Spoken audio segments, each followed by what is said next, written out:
Hi friends, ஆட்டுக்குடல் gravy எப்படி பண்ணலான்னு பார்க்கலாம் வாங்க. செம்ம டேஸ்ட்டாக இருக்குங்க. குடல் வாங்கிட்டு வந்து நல்லா க்ளீன் பண்ணி சுத்தம் பண்ணி சுடுதண்ணிலலாம் போட்டு அலசிட்டு கட் பண்ணி மஞ்சள் உப்பு போட்டு வாஷ் பண்ணி வச்சுருக்கோங்க.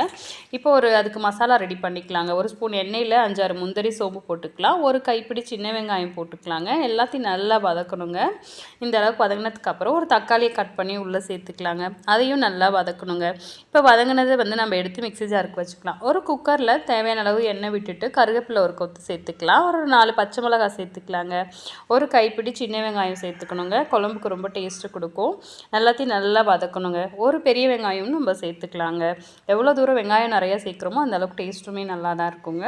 இப்போ இஞ்சி பூண்டு பேஸ்ட் நல்லா ஒரு 2 ஸ்பூனுக்கு மேலவே சேர்க்கணுங்க. ஏன்னா அந்த குடலோட வாசம் தெரியாமல் இருக்கிறதுக்காக. இப்போ ஒரு தக்காளியை கட் பண்ணி உள்ளே சேர்த்தாச்சு. எல்லாத்தையும் நல்லா வதக்கணுங்க. நல்லா வதங்கி வந்ததுக்கப்புறம் நம்ம குடலை நல்லா வாஷ் பண்ணி வச்சுருக்கோம் இல்லைங்களா. அது ஒரு லாங் ப்ராசஸ் தான். இருந்தாலும் டேஸ்ட்டு நல்லாயிருக்குன்றனால குடலை உள்ளே சேர்த்துட்டு தேவையான அளவு உப்பு சேர்த்துக்கலாங்க. இப்போ எல்லாத்தையும் நல்லா கலந்து கொடுக்கணுங்க. மஞ்சத்தூள் கொஞ்சம் சேர்த்துக்கலாங்க. வீட்டில் அரைச்ச குழம்பு மிளகாய் பொடி இருக்குது இல்லைங்களா, அதையும் சேர்த்துக்கலாம். ஒரு 2 ஸ்பூன் சேர்த்துக்கலாம். அதுக்கப்புறம் பார்த்திங்கன்னா தனியாத்தூள் ஒரு 2 ஸ்பூன் கிட்ட சேர்த்துக்கலாங்க. நல்லா வாசமாக இருக்குங்க.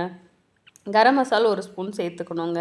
அதுக்கப்புறம் எல்லாத்தையும் நல்லா மிக்ஸ் பண்ணி கொடுக்கணுங்க. நல்லா அந்த மசாலாவோட மிக்ஸ் ஆகி வந்ததுக்கப்புறம் பாருங்கள், இந்த அளவுக்கு நல்லா பரட்டி கொடுத்துட்டு இப்போ தேவையான அளவு தண்ணி ஊற்றிட்டு மூடி போட்டு நல்லா ஒரு 10 விசில் கிட்ட கொடுக்கணுங்க. இந்த சமயத்தில் நம்ம தேங்காய் சேர்த்து ஆல்ரெடி வதக்கி வச்சுருக்கோம் இல்லைங்களா, வெங்காயம் தக்காளி அது எல்லாத்தையும் நல்லா அரைச்சிக்கலாம். இப்போ ஓரளவுக்கு நல்லா வெந்துட்டுருக்குங்க. இப்போ நம்ம அரைச்சி வச்சுருக்க பேஸ்ட்டை உள்ளே சேர்த்துங்க.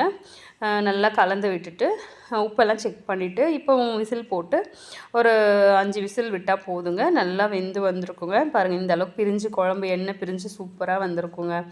இப்போ நல்லா கலந்து கொடுத்துக்கலாங்க. கமன்னு வீடே மணமாக இருக்குங்க. இஞ்சி பூண்டு பேஸ்ட்டு கூடுதலாக சேர்க்குறப்ப அந்த குடலோட ஸ்மெல்லாம் கண்ட்ரோல் ஆகிடுங்க.